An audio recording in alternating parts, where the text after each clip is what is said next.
Hello and welcome to Quarterlight, your car brochure channel, and in today's episode, the Talbot Avenger.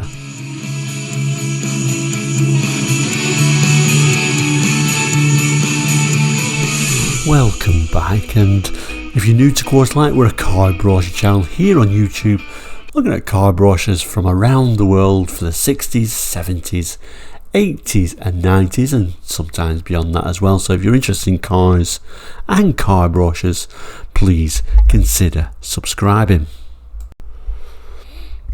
And in today's episode, the Talbot Avenger. This particular brochure is from February 1980. The Talbot Avenger ran between somewhere like 79 and 81, and really was a renaming, of course, of the Chrysler Avenger, but of course following up from the collapse of the Chrysler Group in 1978 and the takeover by the PSA Peugeot Citroën Group, the Avenger was rebadged to Talbot. And this brochure, proudly shows off this new Talbot badge on the Avenger. Now, like I said, this particular brochure is from February 1980, when really this car was starting to look a little bit dated, I think. Very much looks more like a 70s car. In some angles, kind of reminds me of a Morris Marina, actually. I don't know, maybe that's just me. Anyway, there is also a little dealer stamp on this brochure, so let's zoom in on that. Now, it's unusually placed, so it's very hard to see the dealer name, H, and I can't really make out that second word. Authorised dealer, Chrysler, United Kingdom, Ashbourne Road, Leek in Staffs. Some people don't like dealer stamps on brochures, they say they devalue them, strangely, when they're placed in the wrong place like this, but I quite like it because that's just the history of the brochure and the history of the car being sold at these authorised dealers. And then as we open up the brochure, we've got some lovely images of the Avenger in various different colours. A nice colour palette, I think, at this time. We'll start by looking at the text, and then we'll look at some of these images. So it starts by saying, feature for feature, you get more for your money with a Talbot Avenger than anything else in its class. You get a wide or a very wide choice. There are 4 saloons and 4 estates. The engines can be either a 1300 or 1600. Automatic transmission is available as an option at extra cost. You get plenty of room. The saloons take 5 adults in great comfort. And a huge boot takes care of all the luggage. The 5-door estates seat 5 and the back opens to provide 32.5 cubic foot of luggage space. Fold down the back seat and that increases to 60 cubic feet. You get a very high standard of equipment. All the saloons have vinyl covered roofs, so that's unusual, isn't it? So even the base model getting that vinyl roof, we can think of that being a higher spec model at the time. All Avengers are fitted with electronic ignition that makes starting easy in cold and wet. It also improves engine performance so that major service is required only every 10,000 miles. Greater reliability at lower cost. And then we shouldn't really go past looking at this particular green example. It looks very nice in green. Got the vinyl roof. Got these sort of fancy wheel trims on there, which are hard to see because it's such a small image, but kind of like making it sort of like the higher spec model. Do like that shade of green actually for the Avenger. It looks pretty nice, and there is a list of the colours at the end, but I think they had a nice range of colours at the time. The Avengers have inbuilt checking equipment. There is no loss cooling system and a low maintenance battery. Watchdog warning lights monitor front brake pad wear, brake fluid and engine oil pressure, and a diagnostic plug allows more accurate performance checks at service intervals. Standard equipment on Avengers include 2-speed heater blower, 2-speed windscreen wipers with electric screen wash, heated rear window, front parcel shelf and hazard warning lights. So they don't really sound a great deal by today's standards, but at the time for a base model that wasn't too bad. And then we got this sort of rear shot of another high-spec Avenger, and a little bit easy to see those sort of wheel trims that you got on the higher spec models. And then at the bottom here is kind of like a repeat of the front picture. It looks like the same car. Again, we can see those wheel trims that were the higher spec models got. And then the base model's got this sort of like steel wheel showing with this sort of like cap in the centre. But with that vinyl roof, it actually looks like a much higher spec model than what it thinks. I've always kind of liked the rear of the Avenger actually. I kind of like this sort of like raised rear wings on the back. I think it looks quite stylish. And then the next page introduces the estate. So again, we'll read what the text has to say before looking at some of these images. And you get the full benefit of the Talbot Protector with 12 months unlimited mileage warranty and free replacement of certain major parts should they wear out in the warranty period. This is a measure of the confidence Talbot have in every Avenger car sold. Comfort is very important Avenger feature. All Avengers have full carpeting and reclining front seats with cloth upholstery. The latest LS model sports distinctive bodyside tapes and new nave covers. LS being the base model. The new GL Avengers have bodyside mouldings, velour seats with front seat head restraints, padded armrests, all round front door pockets, a cigar lighter and special sound insulation so that you can enjoy the new push button radio. Additional driving aids include the oil pressure gauge and dipping rear view mirror and reversing lights. And then we've got this little bit of an image of the estate, the load area, making it a much more practical car. A couple of fog lights there tacked on as a bit of an afterthought, but that was quite normal for the time. Offering vast carrying capacity without losing saloon car comfort, the Avenger estates represent the best value 5-door estates on the road. And there we have a little bit of a glimpse of the higher spec models with this lovely velour upholstery. I do think the velour upholstery is the one to get. You even get these nice head restraints there by the looks of it. And then we get another image of the estates. If you know, the estates look like they've even got a passenger door mirror on there as well. Again, this would have been the top model with those fancy wheel trims on there, and it even shows us kind of like the lower spec model with just sort of like the tape stripe down the side, no head restraints on there either, and these steel wheels with these sort of centre caps. The next page continues looking at the estates. I do particularly like this model at the bottom there. I do like that colour and sort of like these chrome roof bars on it, but we'll have a closer look in a minute. It continues by saying all models have strengthened suspension as standard. The LS and GL estates matched their saloon counterparts in comfort, power and specifications. 4 big doors plus huge counterbalance tailgate made for easy loading.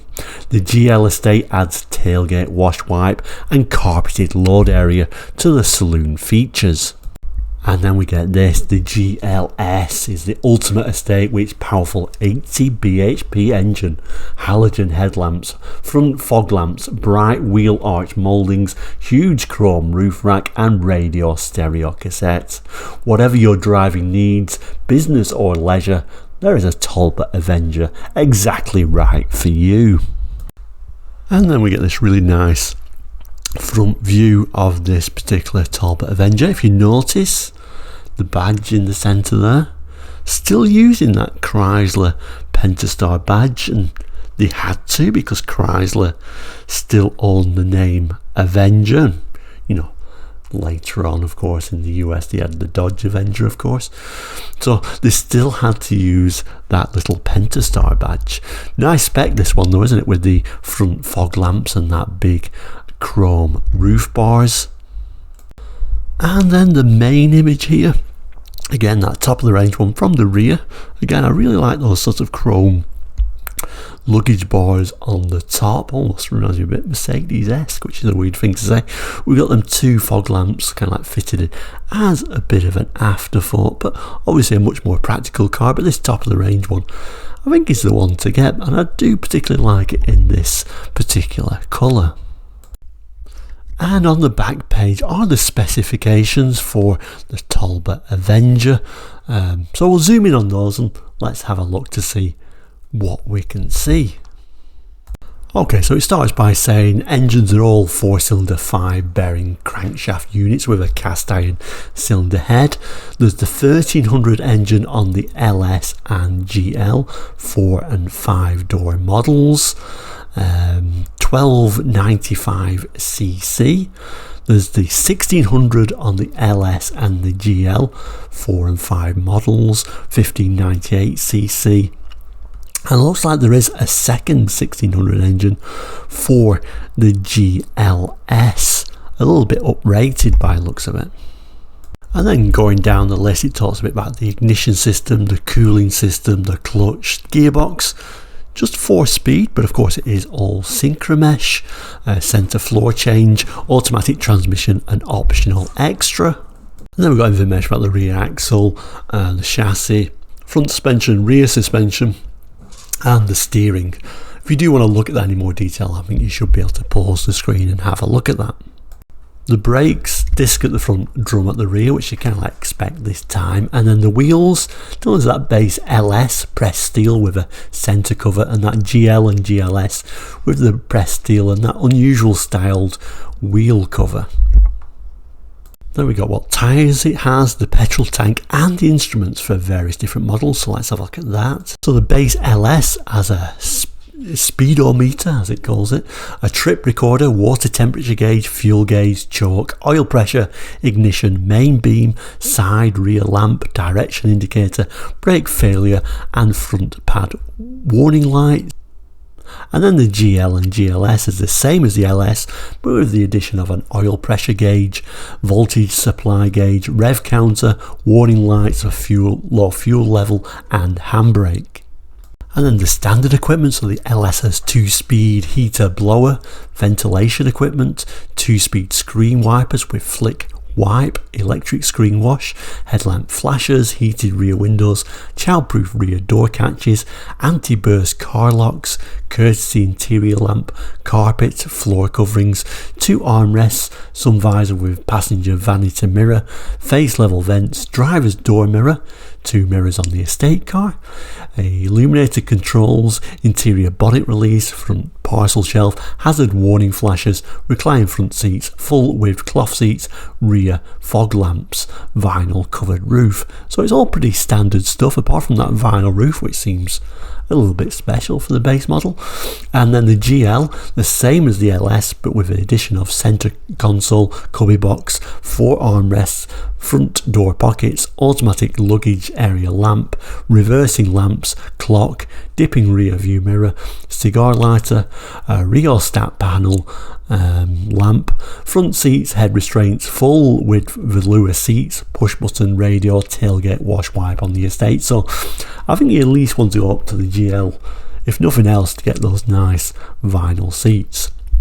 Now if we move down, of course, we get that GLS on the estate, which is the same as the GL estate but with the addition of front fog lamps, chrome roof rack, halogen headlamps, bright wheel arch mouldings and a radio stereo cassette. And then we've got various different weights and measures there, aren't we? Maximum towing trailer weights for the 1300 model, and the 1600 model is telling us a bit about a diagnostic plug that it's got.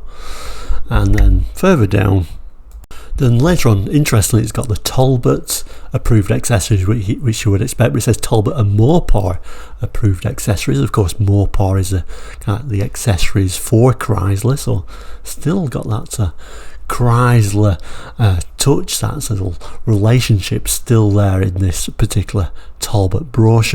It talks a bit about the warranty, the protector as it calls it here, 12 months unlimited mileage and a 10,000 mile servicing. Interesting, later on it says cars used for police and taxi work are excluded from the free parts replacement. And cars used for competitions are excluded from the benefits of the protector, which is an unusual little clause at the end. And then rather nicely, it's a shame there's not an actual colour chart to show the colours, but there is a colour and trim combination. So the paints are ermine white, royal blue, cherry, sweet corn honey, conifer green, silver metallic, moonstone metallic and willow green metallic. Really rather nice names and quite a good little selection of colours that you could have at the time, and then various different trim, checker cloth for the LS, velour for the GL and GLS. Okay, so this is the options extra cost. Metallic paint and a laminated tinting windscreen. Looks like it's optional, always optional, on the LS, GL and GLS, where it's a saloon or an estate. You could have the option of a tailgate wash wipe on the estate on that base model. Standard, of course, on the GL and GLS estate. You could also get option of radio equipment for the saloon and estate. Reversing lights are optional on that base model, standard on the others of course, and you can also have the option of an automatic on the 1300 or the 1600 on any model. And then the fuel economy chart there. So if we looked at the constant 56 miles per hour figures, they're all reasonable, aren't they? I won't say it's a particularly economical car there, but reasonable, I think was what we would say. At the bottom there we do have the Talbot logo, the Talbot badge, and then at the bottom, as you can see, the date of this brochure, February 1980, and the reference number for this particular brochure. So there we go, that is the Talbot Avenger. I think particularly interesting cars, particularly in this high spec one. I don't remember seeing the GLS, or maybe I didn't even notice it at the time, but lots of chrome, those little front fog lamps, even got that little bit of extra little bit of chrome or bright work around the arches as well. But if you remember these cars, please do jot it in the comments. Always interesting to hear your personal experiences. I think we'll leave it now at this point. The brochure's reviews getting a bit long, so I will say, if you haven't liked or subscribed, please do so. It does help the channel greatly. But thank you so much for watching. Please join us very soon, and we'll have more brochure review videos coming up. Thank you so much, and goodbye.